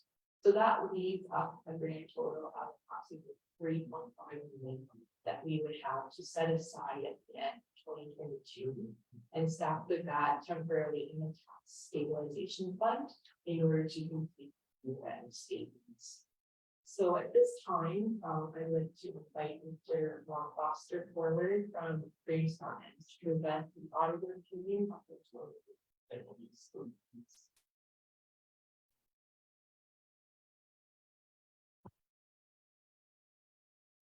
Thank you very much. So also included in the package was the draft financial statements for the county for 2022. I was just going to go over a few highlights in addition to what was reiterating, so generally done, but complimenting, hopefully. Our page 2 of our financial statements, the independent auditors report. So that is basically our stamp on these financial statements. So I just read one portion of that opinion. So that in our opinion, the county's consolidated financial statement present fairly in all material respects the financial position of the county as at December 31st, 2022. The results of its operations and its cash flows for the year then ended in accordance with Canadian public accounting standards. So that is a work on non-qualified opinion, which is what we're looking for. And assuming that is approved today, it will be dated with today's date. When we look at our page 4, which is our consolidated statement of financial position, some people think of that as the balance sheet. So that is as at December 31st, 2022. And keeping in mind that this is a consolidated financial statement, so it does include your proportionate share of the health care. So you might see the reference in there that would be specific to the health care. I think on the financial asset side of things, the main thing that we're seeing is a little bit of use of cash to fund some of the capital projects that will be when completed, funded by debt. We're currently using working capital to fund some of those projects. So we are eating a little bit into the cash side of things. Total financial assets of 1.7 million. On the financial liability side, your accounts payable and accrued liabilities very consistent year over year. That includes things such as trade payable for wages, deferred grants, those other things. You do have employee post-retirement benefit liabilities, workers' comp, vacation credits. That's an actuarial report that has to make sure your unfunded liability related to that. So that's up a little bit from the previous year, and it's based on that actuarial report. There was no new long-term debt taken on in 2022, so you had debt in 2021 and 2020, and we did repay some of that long-term debt. We were seeing almost 1.2 million total, the portion of that debt. So our net financial assets down from 18.7 down to 14.3. Yeah, maybe restricted that working capital being go towards these projects. We had a fairly significant amount of tangible capital asset additions in the year, 32 million. Approximately 14 of that roads, 17 bridges, on some of the larger side of things.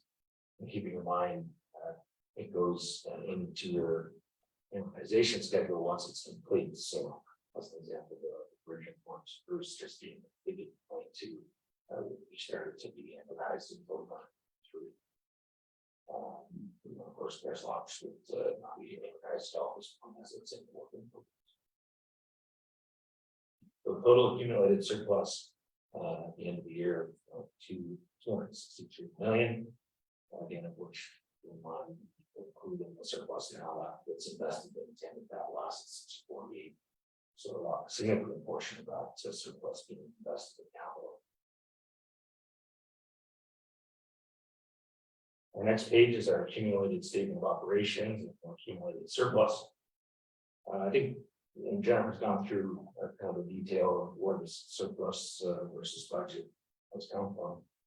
I think the one thing just to remind council is that the county does include in their budget amortization, which a lot of tiers do not. So you do use those amortization expenses as part of the capital fund program. So you don't actually try to budget to zero, you try to budget to come up with what needed to fund your capital projects. So that's a little bit different than what we would see in the lower tiers. I guess on the easier side from reading PSAT financial statements, it does actually correspond with the way we present these financial statements. So you do see less changes between the budget and actual accounting statements than we would see at the lower tiers. Our statement of change in net financial assets, again, that's just taking us and looking at the change in cash in essence. We did put more into tangible capital assets than what we have raised in cash, basically seeing a decrease of 3 million. Again, related to those capital projects that will be funded with that in the future. Our next page is a statement of cash flows. Again, similar to the change in that financial debt, except it takes into consideration the non-financial assets. So we are seeing cash produced of approximately 28 million. We did use 32 million in the additional capital assets plus 1.2 in debt repayment. And that again shows on cash basis the reduction of cash and then working capital is related. There were no new changes in any of the significant accounting policies, so we're going to zip along through all those. For page 13. So again, this just looks at your investments, your loans receivable. So we talk about those posted benefits. Nothing in particular I want to highlight in those the loans from libraries we can pay as part. I think our note 5, page 14, your long-term debt. Obviously, we're able to take advantage of those lower interest rates that we were offered prior to the last maybe year and a half. So you're paying around 2% really on the existing long-term debt. So that makes repayments significantly easier. Page 15, and note 6. I just put a little bit more detail on the various additions. I think I'll highlight the reader. The next page is the same thing for the previous year. I think if we go to our page 18, the note line accumulated surplus. So again, breaking down that 263 million, 248 million assets. The healthiest portion of the basically surplus of 609 share of that reserves of 25 million. We'll get more on the capital side of things. So committed and uncommitted capital funds as well as the long-term debt.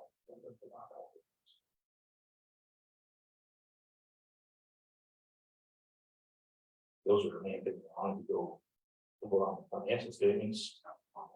Also included our findings letter, which is so this is the stamp on the numbers. The other findings letter is more the internal controls.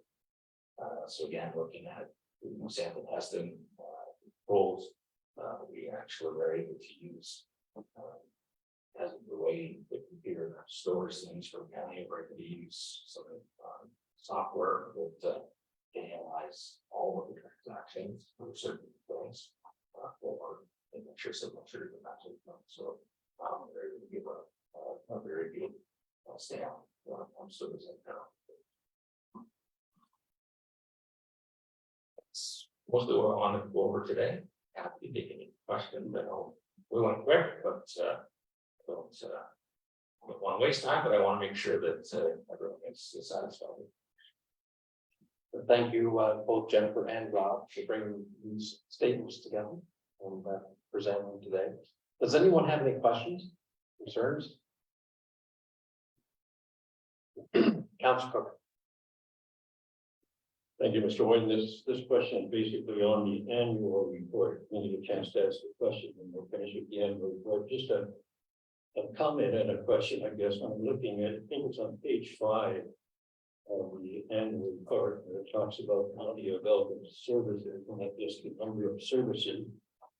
And it deals with one of the last ones, that is social services, which states that the social services are provided by the city of St. Thomas, which implies that the city of St. Thomas pays for the whole amount of social services. Really, we provide something like $1.7 million for social services. So I'd like that change at some point in the future, that it could be administered by the city of St. Thomas, or something that at least indicates that, we're paying quite a bit.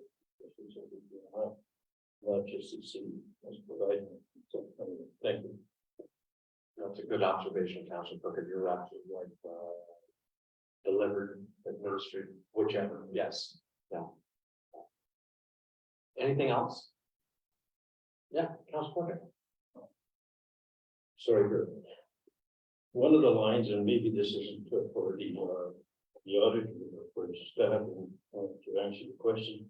I've noticed the provincial offenses amounts of money that provincial offenses had a surplus of $511,000, or $500,000.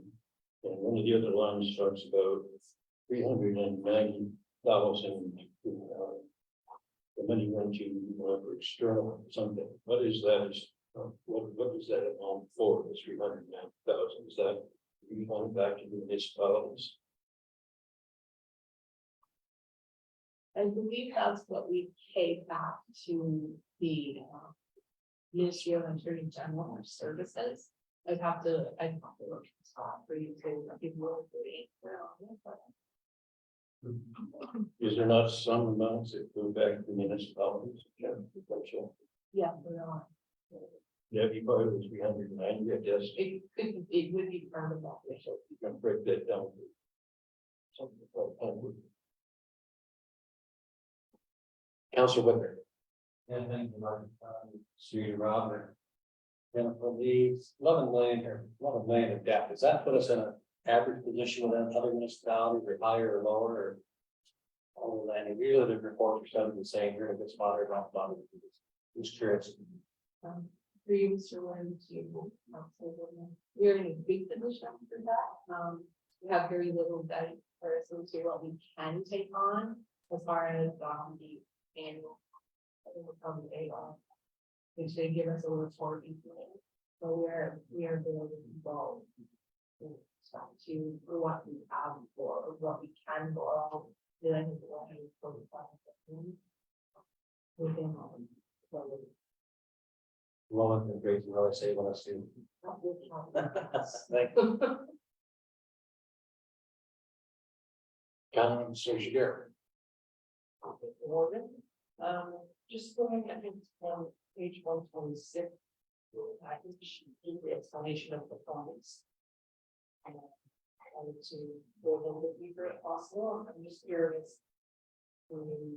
Under administrative services, decrease revenue or project revenue, which project revenue was lower than expected.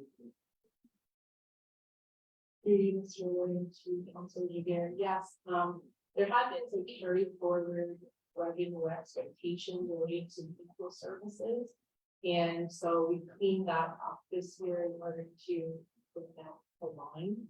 Because it was not expected to be more based on historical. So on the same page, so the increased revenue for, so I understand it's increased funding. So is that in the new steady state now, the level of funding? Was that sort of what in 2022? Being sorted most of the year. My understanding is that is the beginning of the direct care that's coming into the homes.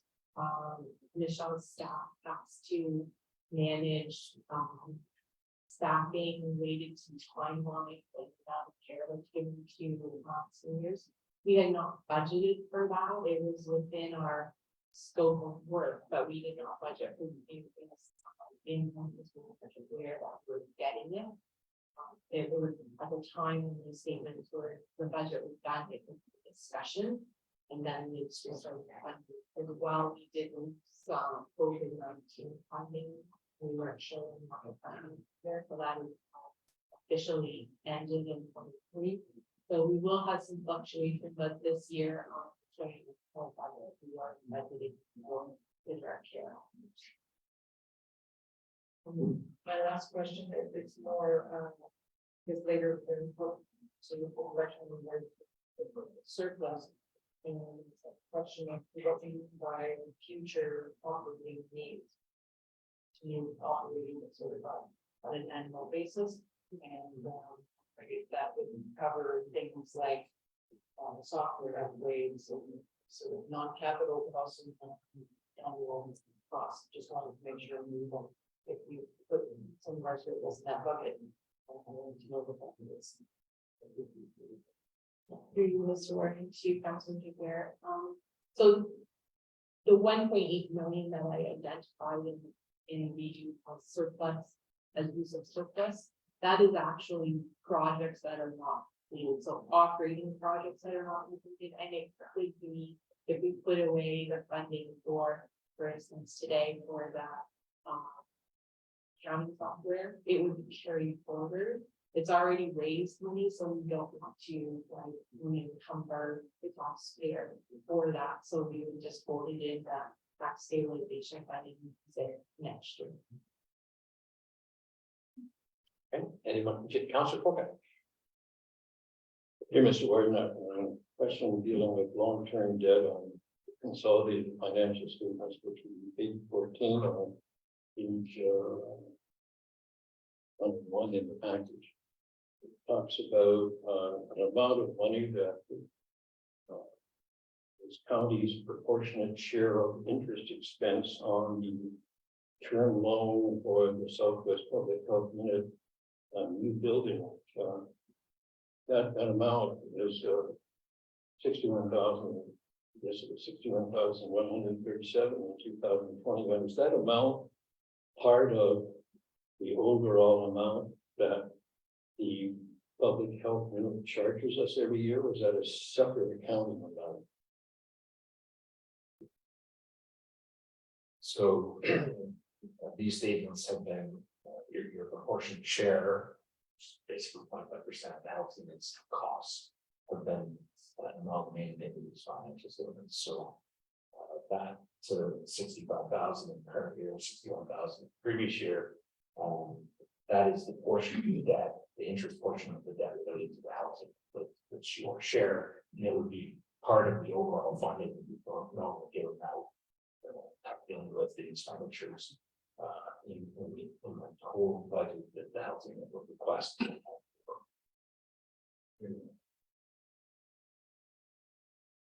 Anything further? Segueing up, Councilor Cook's question regarding DOA. Jen, how much time is left on repayment for that? We did not take a debt for that facility, so we are charging back rent, which offsets the amortization that we have. So the amortization plus the cost of the building to operate it, so that would be fiber, any of the electricity, all those things. We bundle that into the rental costs, so it is, I believe, lower, the rent is lower than what the costs actually are. So we are not overstating that. The normal amortization on buildings is 30 years, I believe. Thank you for that. Anything further?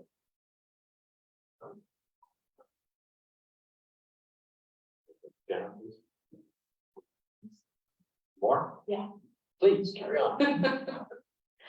So I just want to thank Rob for for presenting the financial statement for British Science.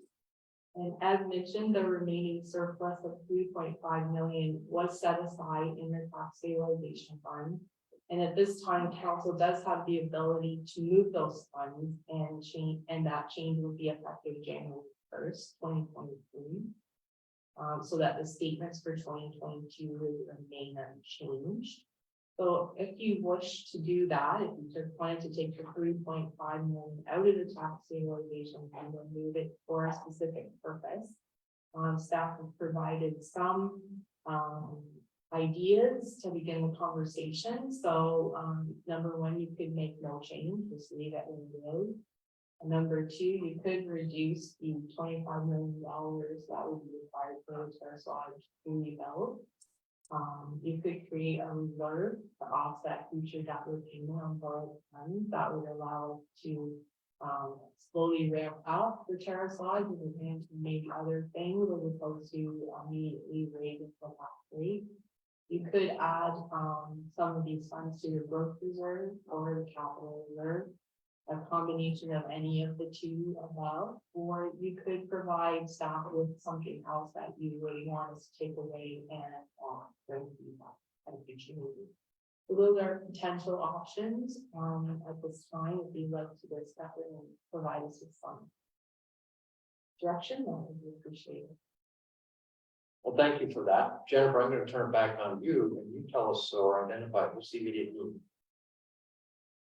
Right now, I see, from my perspective, there's a lot of need for some support at the municipal and for our municipal partners. And we don't have a clear direction, staff do not have a clear direction on the parameters related to the growth reserve. So it would be potentially a good fit to put it into the growth reserve for some future conversation that we could have related to that use.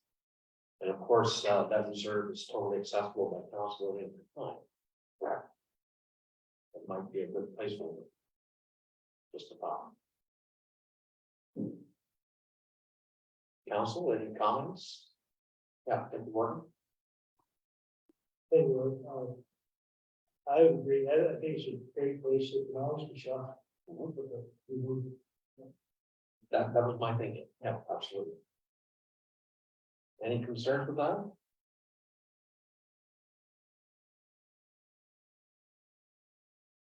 Anything else? I think that's just the recommendations. If you were choosing that, then the recommendations are before you with the second one, having the correct option.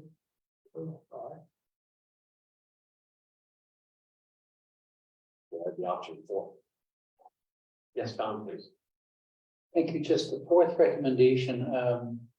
I heard Councillor Cooket's comments about the delivery of our social services being administered by the city of St. Thomas and not basically paid for by the county. And if council wished, you could ask, just modify that fourth one as amended to reflect that statement. Jen and I have already worked on a little bit of wording, but there's no reason for you to have that in the statements that we did financial, in the annual report. We would have it reflect a different one. Actually, look to council for direction. Just annual report as amended to the purpose of the social service tax.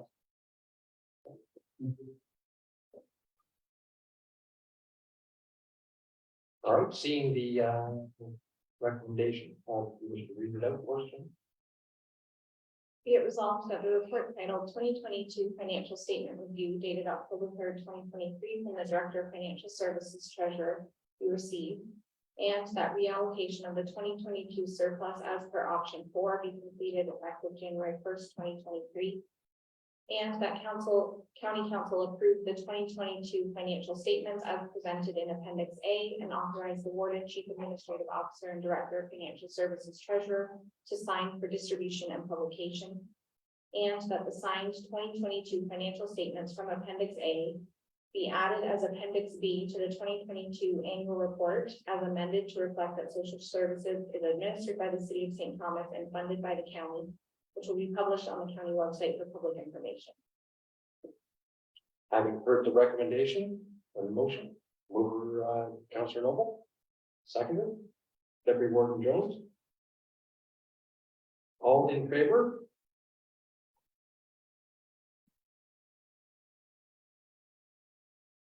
That's carried. I think we've lost, Councillor.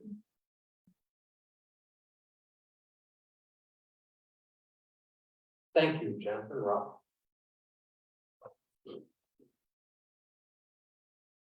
Moving on with, council correspondence, items for consideration, the items for information. Hold back. Okay, this is the mandatory universal mask. Does anyone wish to speak to this? And Michelle is here, I know. Does anyone have any questions? Yes, Councillor Jones, or excuse me, Deputy Warden Jones. Thank you, Gordon. I think something we should be doing, I guess, concern with the pushback. Where we got to that. Thank you, and great question. We did have the opportunity to have labor management meetings at all three of our homes last week, so we did share that we were in contemplation of reinstating the masking, and it was fully supported by the one labor management, the largest union that we have. And so that was good news to our ears, and certainly with the activity and the surge that we're seeing locally as well. And two of our homes are in outbreak. This is great timing to reinstate, and there's been no pushback. Thank you. Okay, thank you for that. Anything else?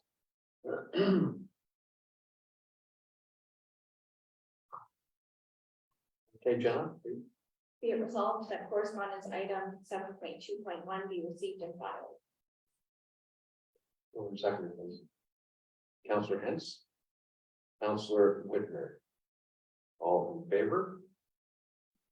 That's carried. Brings it down to section 8, I believe, statements and inquiries by members. Got a couple. One, I've received some correspondence from former council member Bob Purcell. They're having a trivia night on November the 18th. I know council can probably speak more to this tonight. But they're wondering if perhaps county council want to put a team together, a team of 6, go down for dinner and participate in their trivia night. So I can forward this email to everyone. If you let me know soon, we can put a team together and go down and represent the county. It's for their fundraiser. I believe it's for the lungs. Welcome back. Yes, Councillor Hicks. Just a short comment, it's a great idea, the county would participate. It's quite competitive. It's a lot of fun. And goes to a great cause, the Lions do great work in Dunwich, of course. Don Purcell and Diane Purcell are leaders in the Lions Club. But it's just an enjoyable evening to meet folks and some friendly competition. Thank you. Okay. Second piece that I'm going to offer tonight, or today, excuse me, was just to inform council that it is my intention I will put my name forward for 2020. Anyone else? Deputy Warden Jones. Thank you, Mr. Warden, for that, being us, it's my intention to also run for one. Thank you for that. Anything else for statements and inquiries?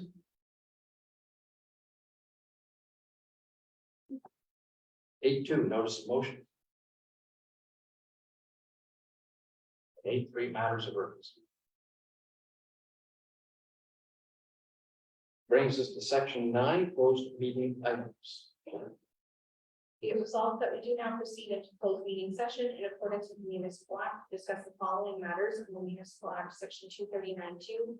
Closed meeting item number 1, closed meeting minutes, September 26, 2023. And closed meeting item number 2, 2022 financial statements, section 239(2)A and B.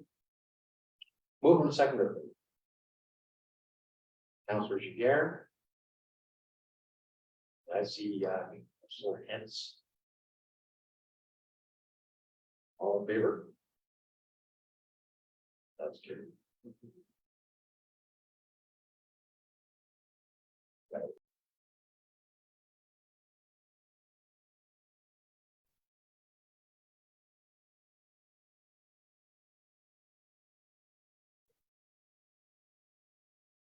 Welcome back. Motion to rise and report. It resolved that we do now rise and report.